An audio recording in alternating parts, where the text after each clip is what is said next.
Halo, selamat malam. Assalamualaikum warahmatullahi wabarakatuh. Kembali lagi bersama Yahya Dr. Api. Kali ini saya mau memperkenalkan CDI keluaran terbaru, yaitu Android Series RS V2. Seperti ini modelnya ya, dengan ketebalan terbaru 2,7 cm, jadi lebih slim, tapi performanya jangan diragukan. Lalu apa fitur terbaru dari Android RS V2 dibandingkan RS V1? Yang fitur paling terlihat yaitu perubahan pada segmen mapping. Segmen mapping Android RS V1 sampai Android Pro dan Android Non Pro itu 1 derajat. Resolusinya 1 derajat per 250 rpm. Kalau ini 0, per 250 rpm. Jadi mau mapping 0,1 derajat pun bisa di sini. Lalu untuk penambahan lainnya yaitu di fitur dual band. Ya, ini kabel dual band ya. Ini fitur dual band, terus ini lampunya dual band.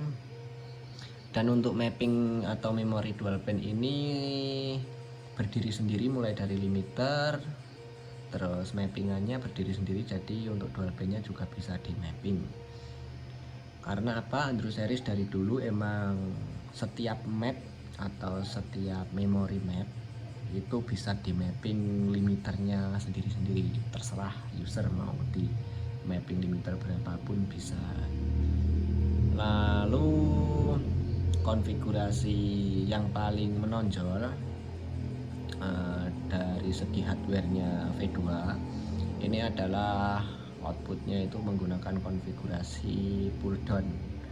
Pull down itu efeknya dia lebih kuat, di putaran atas lebih kuat.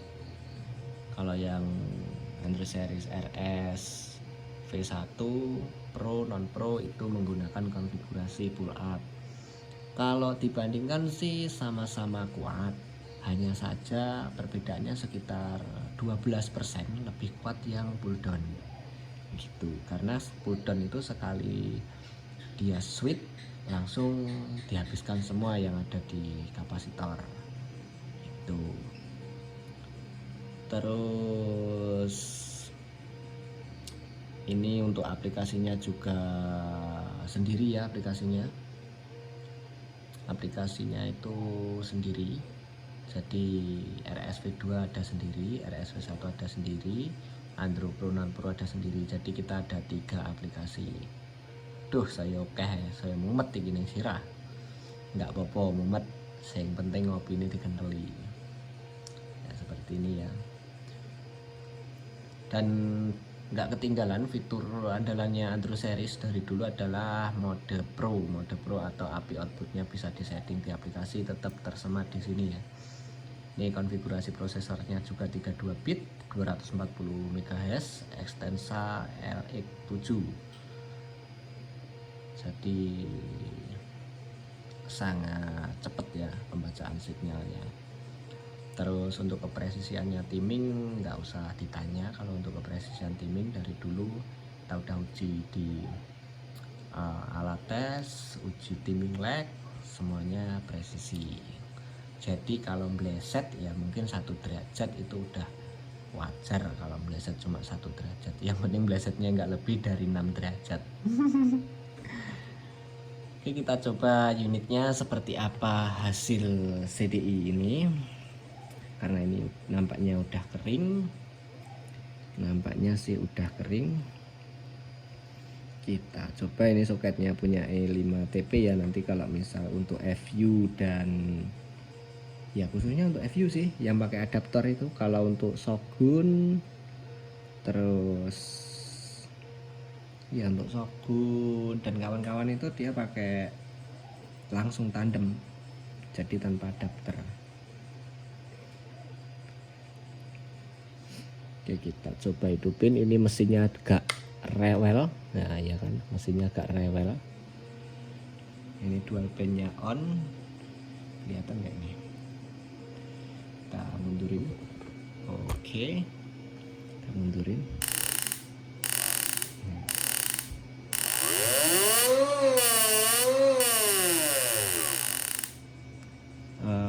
ambil Android, bentar kita connect seperti apa, bentar ya guys.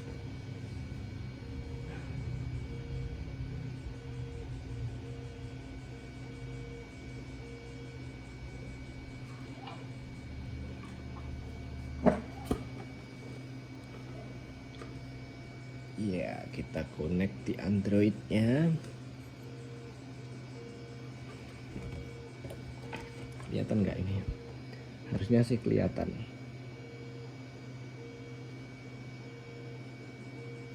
Kita jangan lupa kita cari dulu ya. Nah, ini kita sandingkan dulu seperti biasa.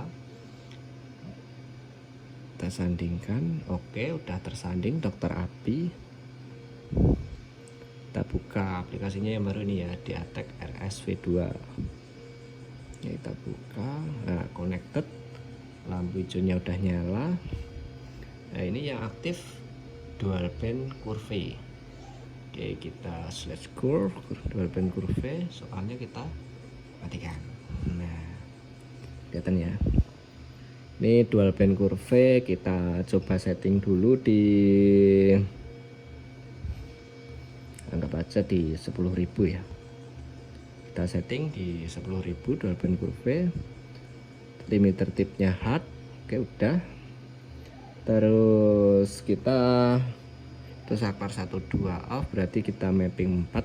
Nanti ketika dual band off maka dia kembali ke mapping 4. Kita bikin 15.000. Nah, udah ya, kelihatan ya. Map 4 nya 15.000, dual band nya 10.000. Oke, kita set curve dulu.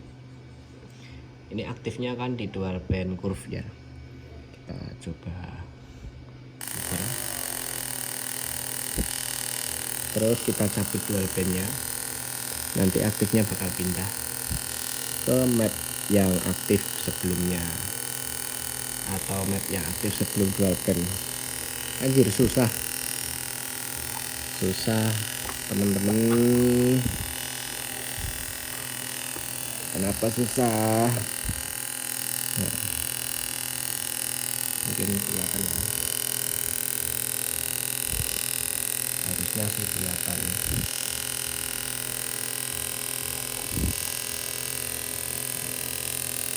Amati aktifnya itu nanti bakal pindah ke atasnya. Kita cabut dualnya. Nah, ya kan?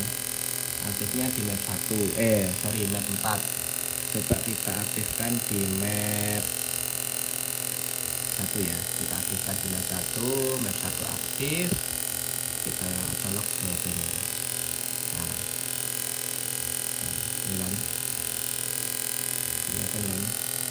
Nah, kita cabut aktif 1, aktif di map 1, terus lampu dualnya juga mati, kita colokin. Nah, lampu merahnya dualband hidup, aktifnya pindah ke dualband. Oke, kita coba. Berarti di map 1 itu limiternya 18.000. Kita coba di lab ini. Ini dual bandnya tadi 10.000 ya.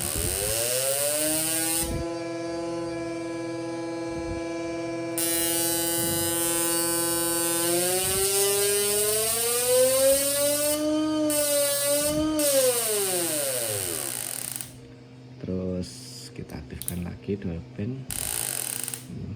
Kita aktifkan dual band, coba kita edit, katanya bisa 0, kita ambil di 6.000 ini 32 ya. Misal kita main di 32,1. Aduh. 32.1. Ya, 32,1 derajat. Slash curve dual band. Kelihatan ya ada perubahan di sini. Sangat kecil sekali. Terus misal kita setting lagi, ini tadi kan 32,1, 32,7, nanti bakal kelihatan. Nah, ya kan, ini garisnya 33, di bawahnya garisnya.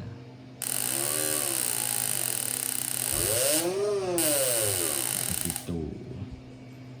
Kalau untuk fitur-fiturnya masih sama, hanya penambahan ini dual band karena ini nggak muat ditaruh di sini.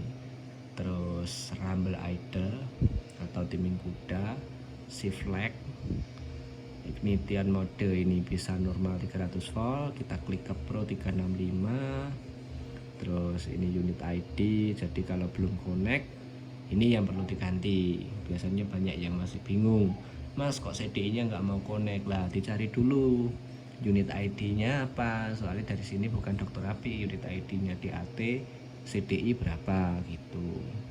Jadi masuk aplikasi dulu biar masuk ke setting, lalu di sini diganti sesuai ID yang tertampil di Bluetooth tadi. Setelah itu di exit, masuk lagi pasti mau connect. Yang penting udah terpasang Bluetoothnya tadi, udah dipasangkan atau dipiring. Terus ini radegri nya pun bisa di 0, cuma kalau radegri kita 0, itu kayaknya ya kalau nggak rubahan rotor ya nggak mungkin ya bisa 0, gitu. Jadi kan ngikutin rotor ini radegri itu.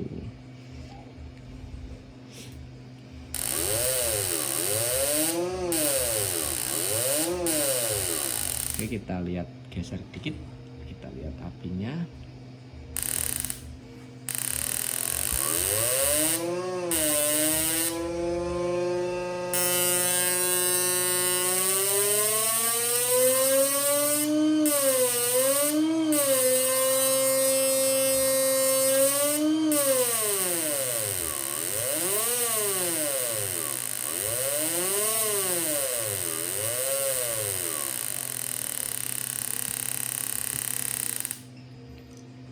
Ngomong-ngomong soal perpindahan kurva atau map, ketika gak ada putaran mesin atau kita belum hidupin mesin, maka dia yang aktif sebelum mesin ada sinyal itu dia belum detect aktifnya itu.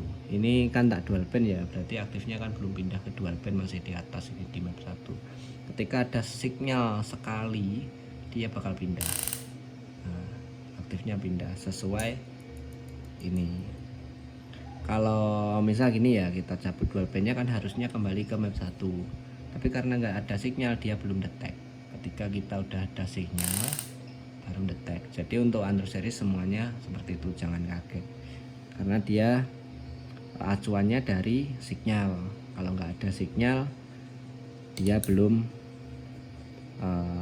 update lah, intinya belum update, memorinya belum update.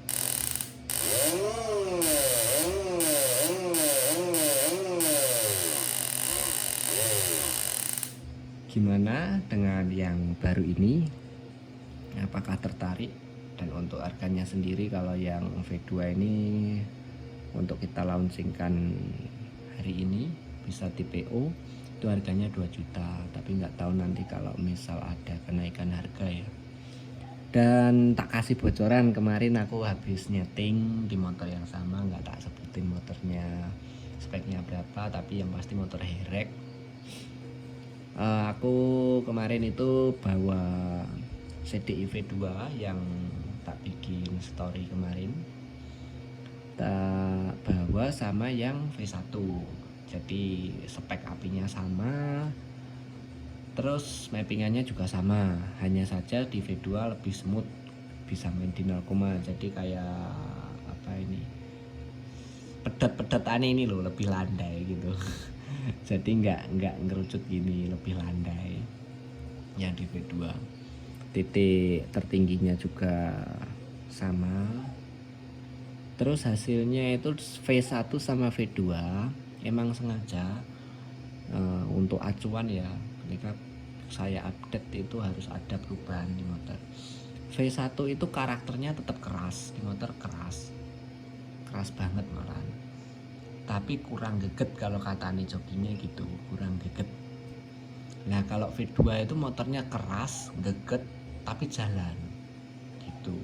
V2 juga, V1 juga jalan, cuma terlalu keras, jadi motornya itu cenderungnya kayak jumping gitu motornya. Tapi kalau untuk V2 motornya nggak jumping tapi lebih lari, jadi lebih dapat ke torsi ya kalau nggak salah, atau ke power itu. Jadi Jadi kalau katanya jok ini gitu, emang ada perubahan.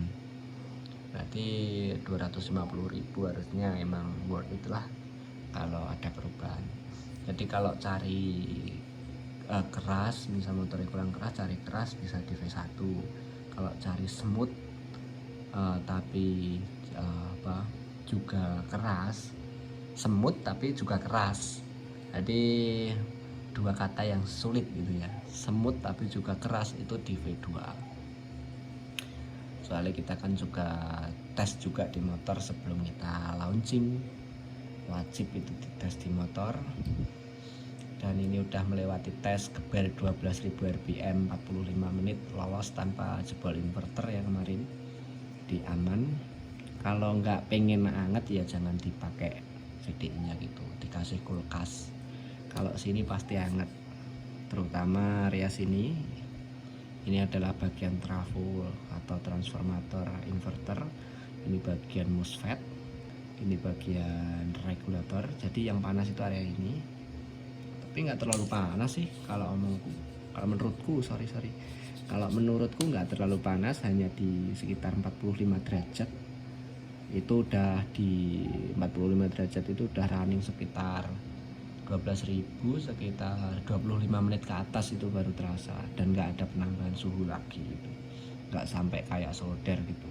Kalau sampai kayak solder yang pasti ya jebrot, jadi nyebrot gitu bos.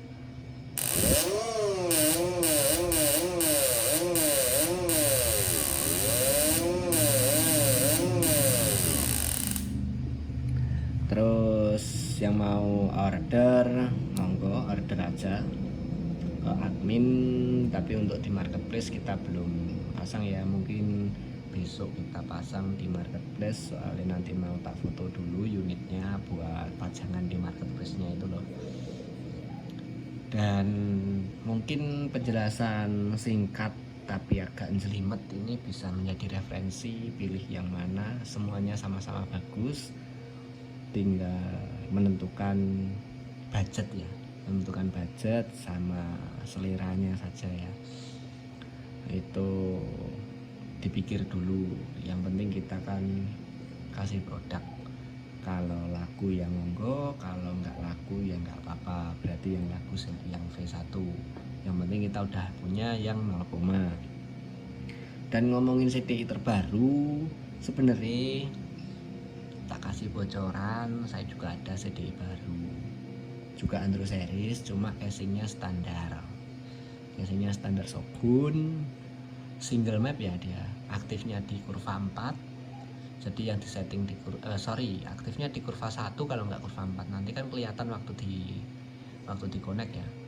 Terus dia tetap programmable, casing standar Shogun, DC,